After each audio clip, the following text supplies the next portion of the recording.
Someone mentioned, they said, you say that a man is responsible for a woman, but what if a woman is richer, she's more dominant than her husband, and she wants to be the one in charge, and she wants to be the one who takes care of her husband? Well, the great thing about Islam is that the exceptions usually resolve themselves. Because if she was marrying an alpha male, let's just say, and they would just argue and bicker as to who, as to who decides what in the family and who looks after who in the family. But naturally, a woman who's naturally very dominant would probably marry a man who's not so dominant. And so what you'll get in Islam is that as long as the man and the woman consent amongst each other to an arrangement, then that could be acceptable.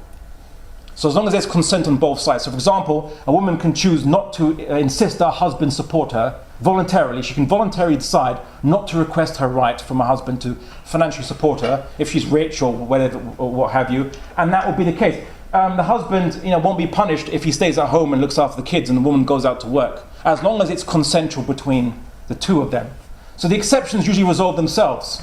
But the guided framework is for people who want to have what is now called a traditional marriage, whereby they want to be looked after by their husband, they want to be protected, and they want to ensure that their husband gives them the needs that they deserve as human beings. And so the standard marriage is given as not just a guideline as well, but as a fundamental protection.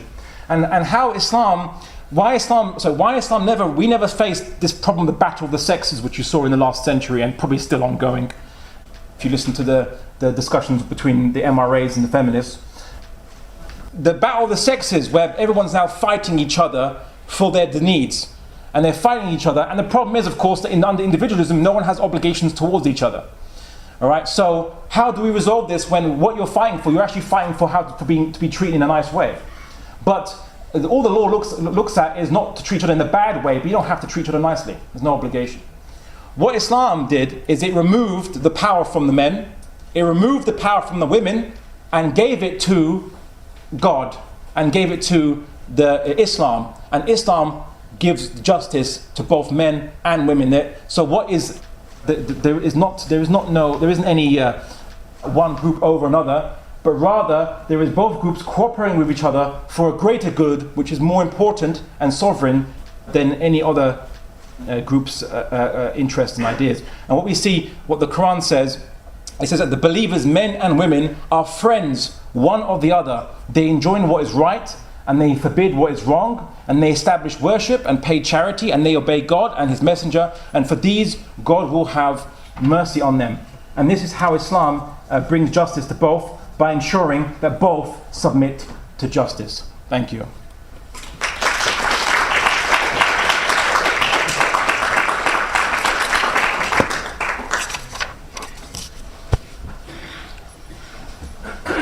Thank you very much for that amazing talk. We hope that's clarified a few points. We will open the floor for Q&A, if that's okay. If you don't want to ask out loud, there should be a paper going around with some questions you can write down there.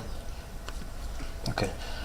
Questions, comments, or criticisms. I also welcome criticism. So please, if I've said something that strongly outraged you, please feel free to voice it, and we can have a discussion. I'll let you come back. You, sister. I found that very interesting. I didn't agree with everything you said, but I understand the justifications and a lot of where Islam is, where the position of justice that you're talking about comes from. But one of the things I don't think you spoke about was the things that a lot of people pick up on is the fact of Muhammad having so many wives, and the fact that in Islam is it allowed to have many wives? What do you think this says about gender equality in Islam? So just to reiterate, so you're saying that why did the Prophet Muhammad ﷺ have many wives, and how does this relate to gender equality? How would that relate to gender equality? Just out of curious, what would be your? No, I mean, is there an equivalent right for females to have many husbands? Is this a case of if the women consent to being one of many wives, what does this say about the position and value of women? Okay. Well, Well, first and foremost, just look at the context of polygamy. So yes, Islam does permit polygamy. It doesn't command polygamy. There's a difference. It doesn't say, thou shalt have many wives. It's actually an exception. Why? Because at the time of the Prophet Muhammad sallallahu alaihi wasallam, the pagan Arab culture, men could take any number of wives they want and give no rights to any of those women. I mean, there was no women's rights or rights for women against their husbands. And so it was a very anarchic system. It was a very unfair system. Women's kind of needs were not looked at by the pagan Arab culture. So what the Quran did is actually it put a cap on the number of wives people can take. It says, well, absolute maximum is 4, if you can treat them equally. And believe me, if you read the later verse, it says that that men would never be able to treat all their wives absolutely equally, but you have to treat them equal. You have to have separate houses. You have to spend equal time. What you give to one, you have to give to the others, which is virtually nigh on impossible for most men, 99.999% of men. But there are some men who feel they are able to, and want to engage in that. And so that is to regulate rather than just abolish, rather than just having a blanket abolition. For those men that do so, there is the permissibility of it. Now, there are 3 arguments I'd put for the issue of polygamy and why we don't see polyandry in Islam, so multiple husbands for the wife. First and foremost, I could quote a scientific kind of observation. This is just an observation, really. Biologists and zoologists have noticed the study of sexual dimorphism, that the more different the male is to any of the female in any species, the more likely that species is to be polygamous. So, in the case of a swan, the male and the female swan look virtually identical, they're monogamous. But let's say with chickens, you have hens and cockerels. Obviously, it's polygamy. You'll see with various apes and monkeys and so on and so forth. There's baboons and so on. There's polygamy. So we see that this is what has been noticed. So then they tried to look at humans and say, well, what would, based on our theory of sexual dimorphism being a predictor of polygamy, humans are somewhere in between monogamy and polygamy. This is what they generally say on the matter. But just because scientists say doesn't mean that's a value in of itself. It's just an interesting observation. I just put it out there. But there are 2 reasons why Islam allows polygamy, or rather the regulation of it, for the 0.0001% of males, and doesn't allow a polyandry. The first point is that in Islam, the male is responsible for and protector and provider of the female in the family unit. So if you were to have more than one, if a woman was to have more than one husband, there'd be basically 2 people who are responsible for the same person, and they'd be fighting and jostling and so on, because they both are meant to have responsibility of the same person, and there'll be arguments and disputes. The second argument is actually biological differences. One man may impregnate 4 women, at the same time. Well, not at the same time, but in generally speaking, let's say within a week, he can have all 4 of his wives pregnant. But a woman only has one womb. So if she has 4 husbands, do each of those husbands have an equal chance or right to have their offspring with the wife? Maybe one husband's more virile than the other husband, or their gametes are stronger, and one husband's progeny will predominate over another. So all the husbands won't have an equal right or to have equal chance to have their progeny. Whereas what they've seen with a man that has multiple wives is that they produce really large families. It doesn't seem to inhibit the women's chances to get pregnant just because she's sharing the same man. Whereas it will certainly inhibit a man's chances to have his offspring if he has to share that one womb with other men. So biological differences would seem to be would necessitate differences in that matter. So that would be the argument why Islam would prohibit polyandry but not polygamy. And polygamy is regulated, not encouraged in Islam. But as for the Prophet Muhammad sallallahu alaihi wasallam having multiple wives, which is what you mentioned originally, well, if you actually saw, many of these women were widows and were very, very old women, and he married them. A lot of them were connected to the heads of tribes and the Prophet Muhammad would marry a woman of a noble into a tribe to unite the tribe with him. So much like how I suppose how everyone really kind of back then would intermarry to create unity, but he would intermarry these women who weren't very young women or so on. These were most of them were war widows, and they were generally very 30s, 40s, and so on. So sometimes 50s. So it wasn't for any kind of physical desire. I'm gonna marry many women just to have a harem of young virile women. No, it was actually to create unity between the tribes. That would be the cause of why the Prophet Muhammad ﷺ had more than 4 wives in that case. Any other questions, comments, or criticisms? You, sister. You just mentioned hijab, but you didn't explain what's hijab exactly. And I think because now it's very debatable topic, or what's the hijab and jalabi as well. The jilbab, Yeah. Okay, well, the precise form of the clothing can vary depending on the culture of any people who are Muslim, but rather the clothing has to achieve 2 objectives, which are not really debated amongst classical scholars, amongst the companions of the Prophet, or even in the narrations of the Prophet Muhammad himself or the Quran. And really, it is that the head is covered, the bosom is covered, and the body shape is covered. So is there anything to support that the hair is covering and shape is covering? Well, okay. Well, yes, there is the verse dealing with. Sorry. And very specific. There's mentioned in Quran specifically. Well, yes. When it says to draw the head covering, the himar over the bosoms, as the head covering, and to use that to cover the bosoms was mentioned in the verse of the Quran. So it is mentioned, and the head. Sorry. I don't think jalabihinna means. No, there's another verse that says I believe the Arabic word is the himar on the head covering, which means head covering, and draw it over the bosoms. They have to put scarf on their jalabi. No, it says to draw it over.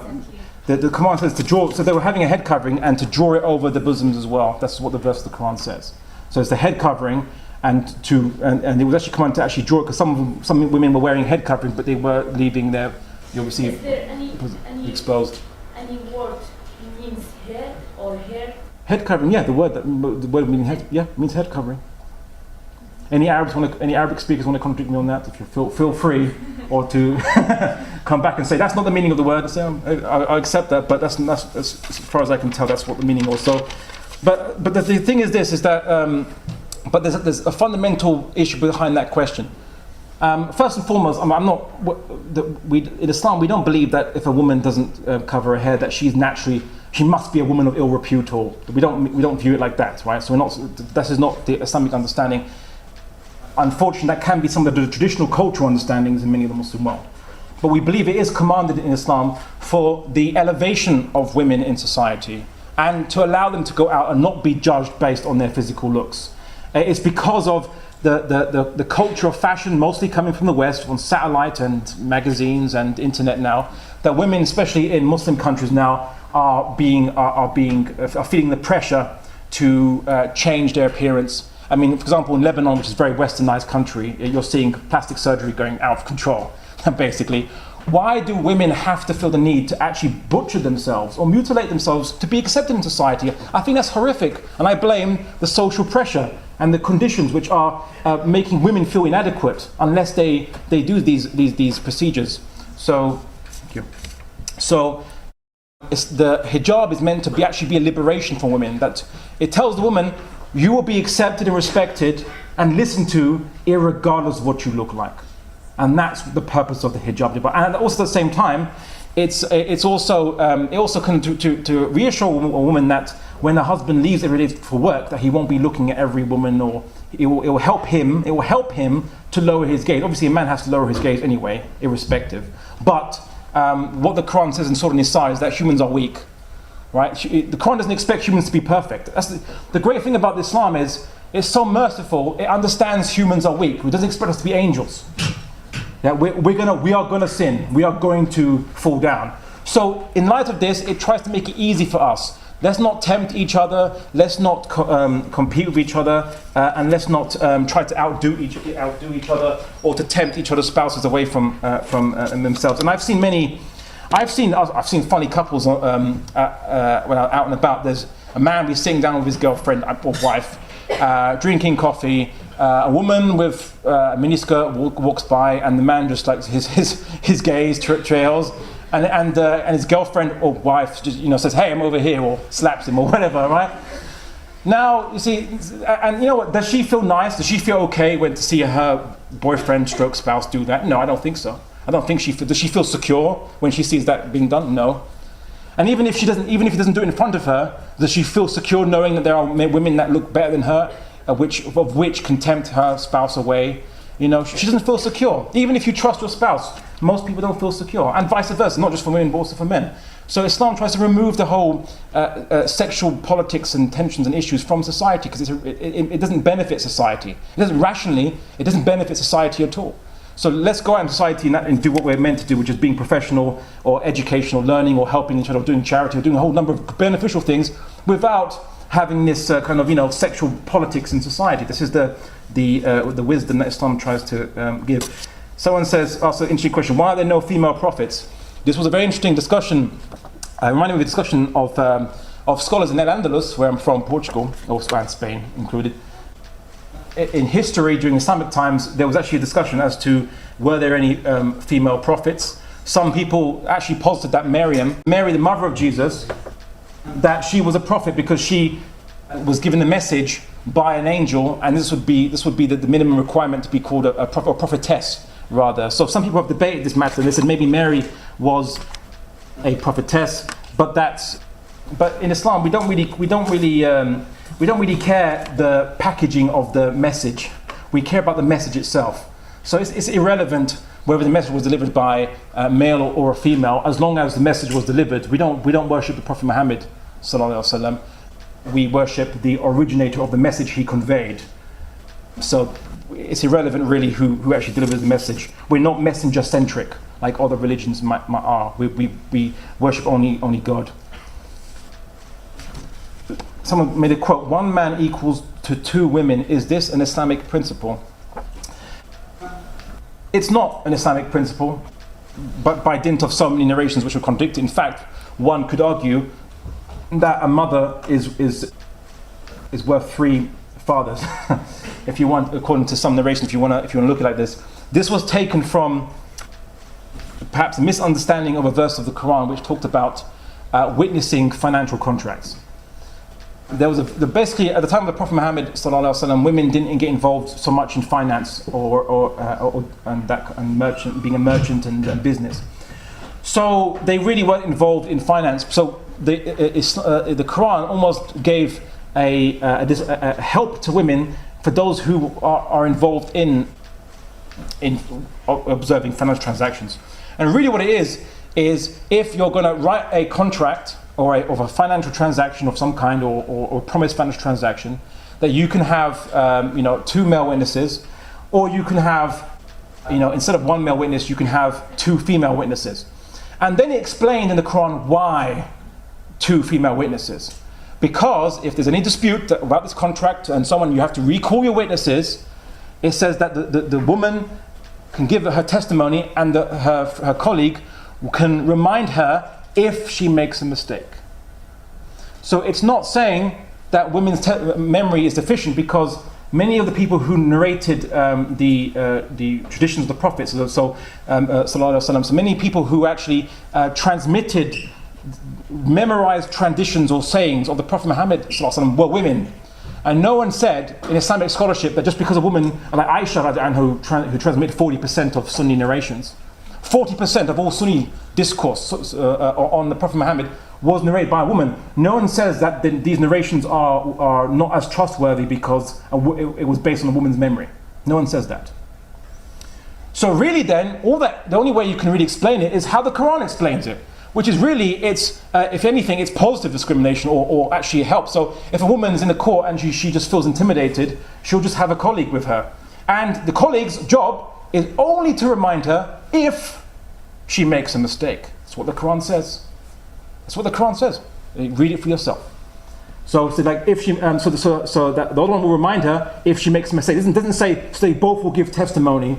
It didn't say that. It says so that one will remind her if she makes a mistake. So there is no such thing as one man equals two women. One other misconception people will say is that because in cases of murder, if someone is murdered, if a man is murdered, or due to manslaughter, so it's or accidental murder, that the financial compensation to the family is double that of the woman, or that the man's inheritance is double that of his sister. And they say, is this also meaning that men are equal to two women? No, it's just because, and this is very self-evident, men are obligated to look after women. So the extra portion of inheritance he gets will have to go on a woman, will have to be spent on his wife or his sisters or daughters, or so. It'll have to be spent on women, basically. A man is obligated to spend on his wife. A wife is not obligated to spend on the man. With regards to if a man is killed in the family, that's a form. You're eliminating their form of financial support in that family, and so the financial redress has to be double, because it's assumed the man will have to be providing for the family. You see, why? Because it's an obligation on the man to provide for the family. Now, really, the only argument anyone could say of anything which is not equal is that you could say it's not fair that men have to provide for women. Why do men have to give women a dowry for marriage? That's not fair. I don't want to give women dowry. I don't want to look after them or pay for them, and so on. And that would be a men's rights activist in the audience, perhaps, who might raise that. But that would be the only argument they could level. But men and women are equal in the eyes of God. There is no different valuations. This is only related to financial matters due to the fact that men and women have different obligations. Someone wrote, head cover is himar in Arabic. Yeah, okay, I said that. All you told, or all you said, was very nice, but do you really believe that nowadays the womans are so well treated? Do you really mans put all that you said into practice? Okay. Is it in practice? No, mostly not in the Muslim world. Why is that? Well, if you look at the Muslim world, these regimes, these nations are mostly the product of colonialism. And the problem with colonialism was it infused in Muslims very Victorian ideas of men and women conduct. So the idea that women should stay at home, or their place is in the home, or women shouldn't work, go out to work, is a very Victorian English idea, or even a French idea, which was imparted into the Muslim world. It's not actually indigenous to our worldview. When the British took over Egypt, they stopped women who were studying to become medical practitioners. They stopped that happening. They said that women shouldn't bother with being doctors. Men should be doctors. Women don't have to worry about that. The British did that, and they did that as part of civilizing the natives. So they civilized us by removing women's rights from that was practiced by Islam.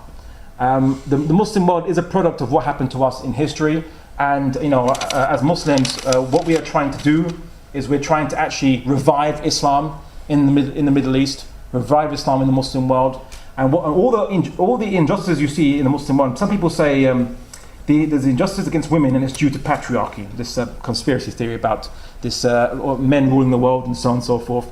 Well, the thing is this: in the Middle East, everyone's oppressed, right? The poor, the middle class, those who actually even speak about Islam are oppressed. Everyone's oppressed, apart from various ruling elites.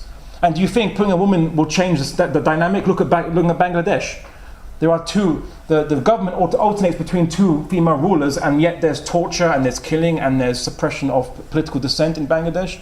So that's why I'm saying equality doesn't necessitate justice.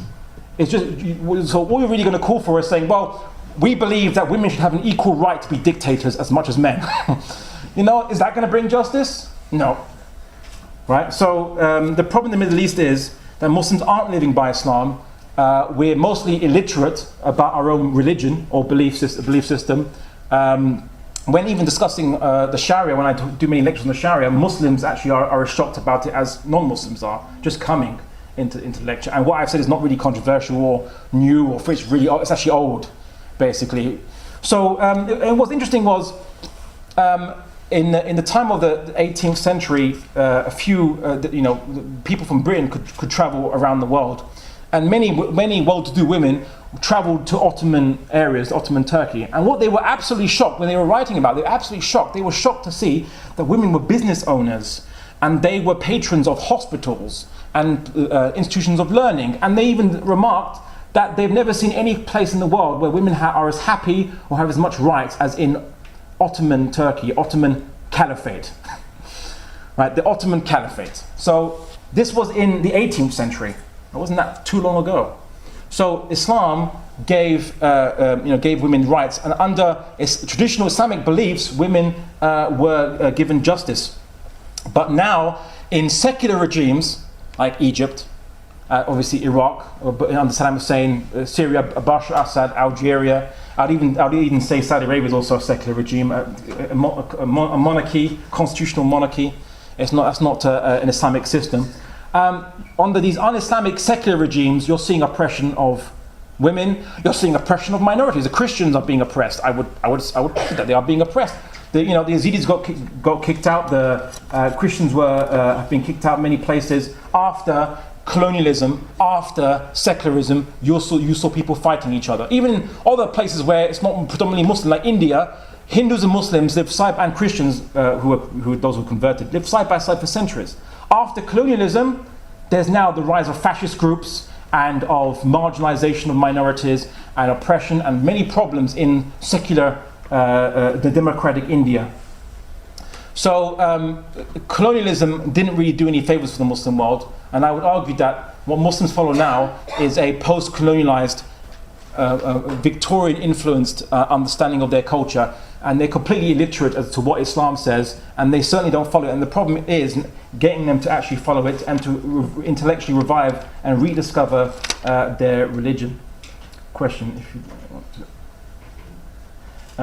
Why two women witnesses? I think I mentioned that. Why do women get less inheritance compared to men? Okay, I think I mentioned that. You said that differences in Sharia pertaining to men and women are restricted to the private sphere, but there are rulings against women becoming qadis. Well, tell that to Caliph Umar.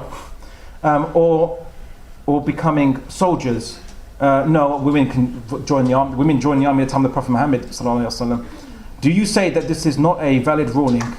If it is a valid ruling, then don't the differences extend to the public sphere too? The obligation of men to be in the army or be reservists is certainly something beyond the private sphere, yes. But women aren't restricted from joining the army. Women can join the army, and at the time of the Prophet Muhammad sallallahu alaihi wasallam, we have narrations where a woman goes to the Prophet and asks him to join the fighting forces, and she is allowed to do so.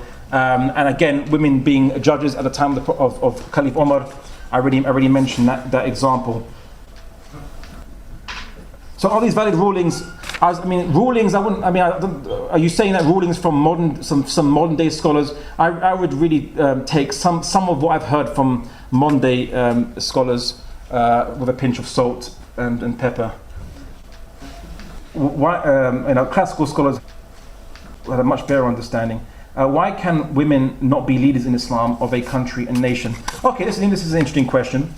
So why can't women not be leaders? What you mean the caliph, basically. Why can't women be the caliph of Muslim society? Well, there's a very basic reason for this. The caliph the position is not a right. Like, no one has a right to be the caliph. No one has. It's not a privileged position anyway. There's no perks in it. There's no extra money in it. In fact, you're accounted for what you do as the leader. You'll be accounted by the subjects for what you do. There is no perks you get with being the caliph. You can't decide what the law is because the law is set out in the Sharia. And if you have to consult scholars, of which some of the scholars can be women, of course, who will say what the strongest opinion is, and the leader just has to execute the rules. He doesn't have a choice. to say, as a male, I'm gonna make laws to benefit the male population. No, you can't do that in Islam, because we don't segregate the population into male and female in that sense. To make them interest groups that have to be that can have equal access to the same power structure. We don't have that sexist dynamic in our society. So then, if the caliph is not right, I mean, you can't put yourself up to be the caliph, right? The Prophet Muhammad ﷺ said, anyone who asks for power, shouldn't get it or doesn't deserve it, depending on how you translate it. So a person cannot ask to be a leader. You can't ask people to vote for you in Islam. The leader is really just the extension or the extrapolation of the military duty. The whole point of the caliph, his point of the caliph is to be the commander-in-chief of the military forces, of which men are obliged to be reservists. The caliph is chosen by a council, by the people and so on, to undertake that role. Now, in that sense, it's not a privilege to undertake that role. It's not a right that belongs to anyone. In fact, it's actually an imposed role. People were made caliphs against their will. They didn't want to be the caliph. You must be the caliph. And this is the situation. So, in Islam, really, it's just that the caliph is really an extrapolation of the military obligation of men to be the protectors of society. That's really what it is. I suppose in one way, it's kind of commensurate to the Roman idea of the magister, the magister, which was a person selected in times of conflict to be the head, the military chief, commander-in-chief, and who would basically defend. And we see the Prophet Muhammad described the caliph as the shield of the people, behind which the people fight and protect themselves. So the caliph role is really an extrapolation of the military role, and the military role is an obligation upon men, and hence, because being an obligation upon men, a man is selected usually against his will, he couldn't ask for it, to be the leader, and he must discharge the obligations of that position. Now, because you can't ask, because it's an obligation upon men, it's viewed as a burden, not as a privilege. Someone might ask, well, okay, but why can't a woman ask to be considered to be the leader and the problem, or the caliph rather? And the problem with that is that you immediately disqualify yourself by asking to get power in the first place, because you don't ask to become the caliph. You get selected to be the caliph, and usually under great protest, because there's no perks in it. It's one of the greatest burdens, and depending on obviously.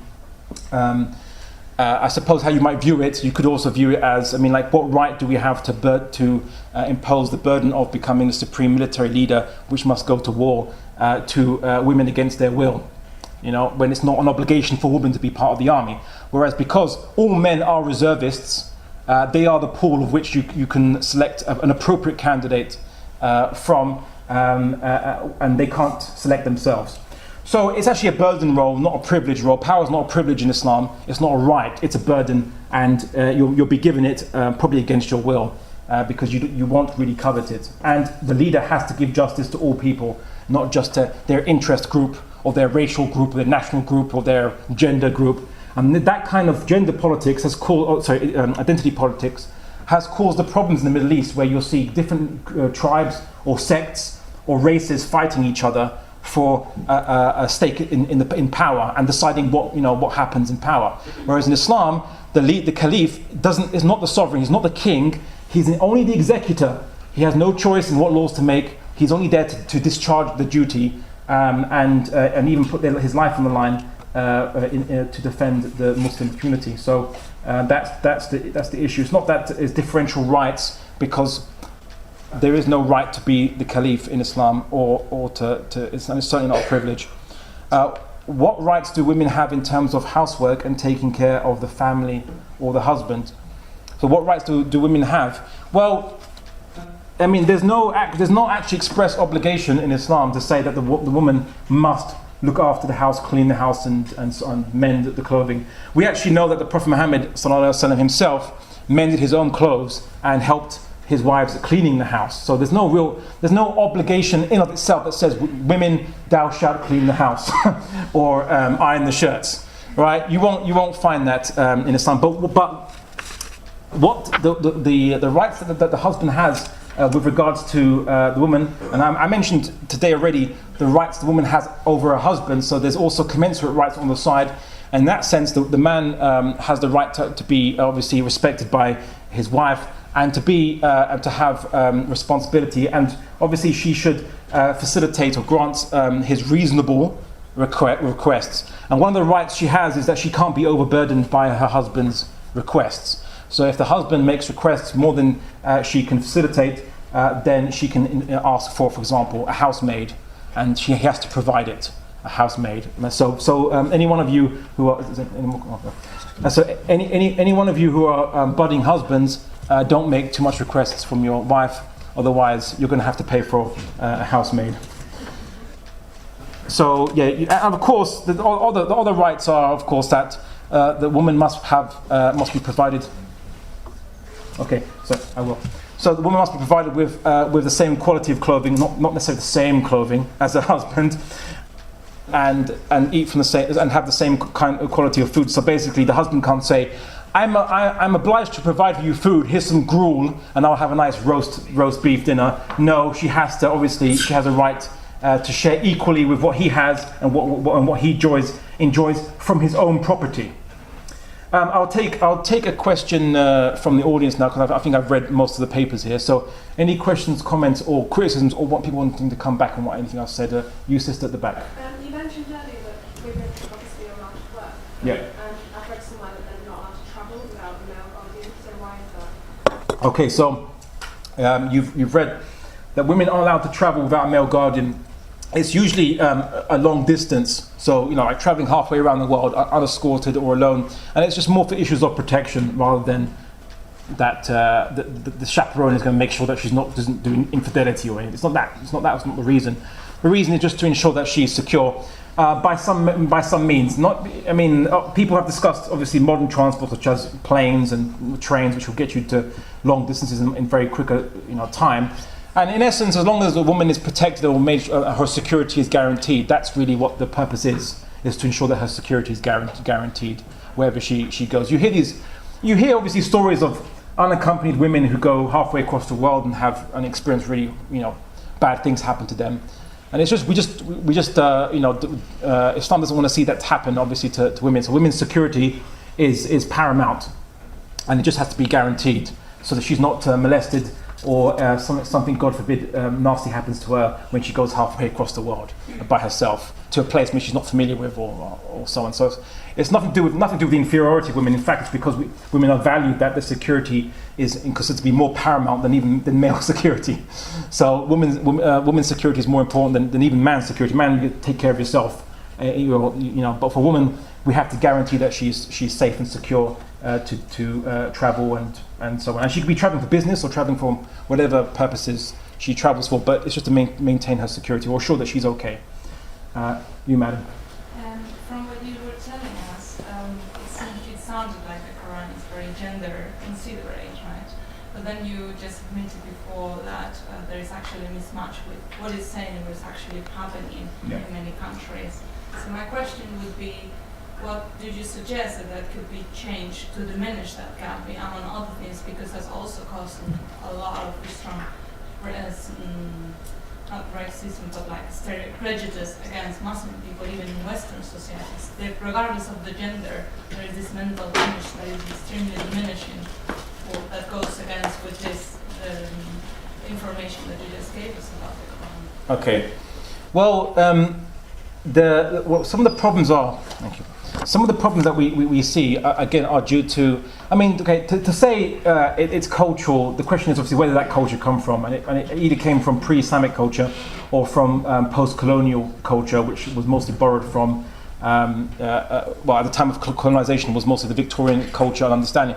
And if anyone who studies Victorian understanding of men and women's relations will know that a lot of what the Muslims do are very familiar with what the Victorians did, because the Muslims looked up to the Victorians as the colonialists as the superior moral power, and they emulated what the Victorians. So women under Victorian times are considered to be fragile, weak, and must be looked after because this and even considered they couldn't own property, and the man had full control over the wife. So the Muslims looked up to this superior colonizing power and just emulated what they observed. So unfortunately, the problems, a lot of the problems in the Muslim world are due to us emulating Europeans 100 years ago. Can you make the final question, please? Final question, okay. So how to deal with it? Well, you know, when people think of, let's say, Sharia, they think, oh, women's education stops. On the Sharia, women's education stops. But, and they cite, for example, the Afghan Taliban, or they cite a section of the Pakistani Taliban, which was in the area where Malala was infamously shot. So, and they say, look at these people, they stop women's education, right? But now, the thing is this, they don't pay attention to the many thousands and thousands of other Islamic movements which have women in their movements who are political spokesmen. Even in Pakistan, we saw that in the cities, many religious movements have schools where they teach men and women Islamic studies, for example. We see that in many of the groups that arose under the Arabic Spring, that women were politicians under Islamic movements or groups that professed to want Islam. So people ignore those things. You know, it's called confirmation bias. We only look at the things which reinforce a particular prejudice we already have, and we just gloss over the contradictory things which would actually challenge someone who was more objective or not intellectually compartmentalized. So as Muslims, the strive to change the Muslim world and revive Islam is one of a political one, of political movements, as a social movement. But unfortunately, it's not an unimpeded movement. We're facing resistance from these secular dictators that don't want things to change, and they're quite happy with the power structure as it is, which mostly favors them. And of course, those who are their backers behind them, who give them the weapons, the support, and have a degree of interference in our internal affairs, which is United States and UK and so on, who support these regimes. And then they decry any movements which want to revive Islam. They call them pejoratively Islamists or Islamism or extremism or what have you, to denounce them, even though these movements are demonstratively much more fair. I'll just give you an example, right? So Mohammed al-Morsi in Egypt, he didn't have any power. Some could say he was set up. Obviously, even on his presidency, the police wouldn't obey him. No one would obey. He didn't have any real power, though. But one of the things he tried to do, or he tried to say, was people could insult him and criticize him or say bad things against him, and he never called for people to be arrested or to be tortured or so on and so forth. There was this program by Bassem Youssef called Barnamij, which is Egyptian Arabic for program, modeling over Jon Stewart. He used to completely mock Mohammed al-Morsi, right? So I used to mock him and so on. And then after Mohammed al-Morsi got kicked out of power by Sisi, who protected Egypt from the Islamists, Barnamij was shut down, even though the guy is more of a liberal bent, or secular liberal bent, Bassem Youssef. It was shut down, banned.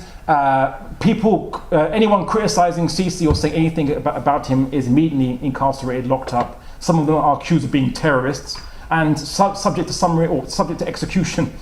You see, now this is under secular Sisi compared to a bit more Islamic Morsi. You'll see the difference. And yet Morsi is portrayed as the evil Islamist, and Sisi is portrayed as the hero secularist.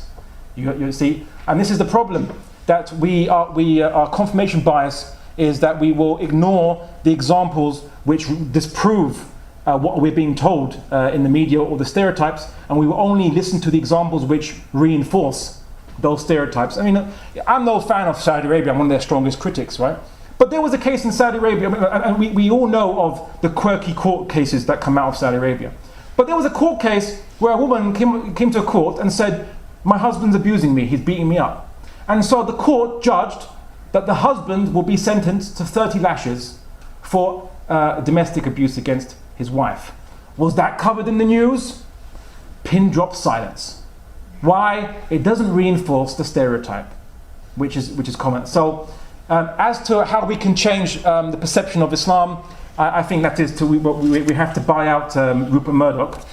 But as to how we can change the Middle East, it's up to all of us to become to be reacquainted with Islam, become literate with both Islam's political philosophy, its theology, its legal theory, and strive to be advocates for this in our countries, despite the fact that obviously we face real threats from the government and real threats from those who back the government abroad.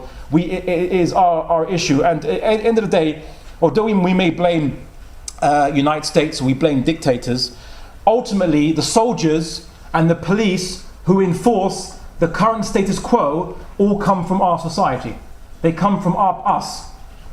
And we have to be giving dawah. We have to call dawah means inviting them to Islam.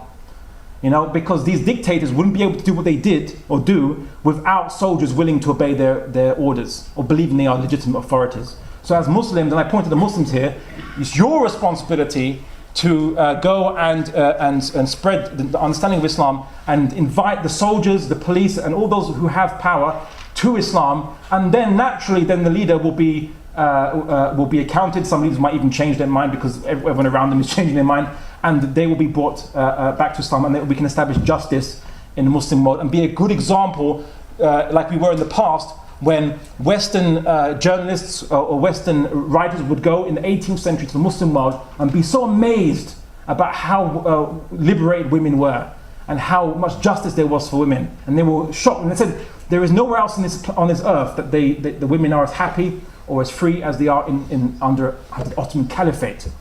You wouldn't even think anyone would say that now. So it's time for us to rediscover Islam, advocate it, and change our own situation, because it's not going to change itself. Okay, that's it.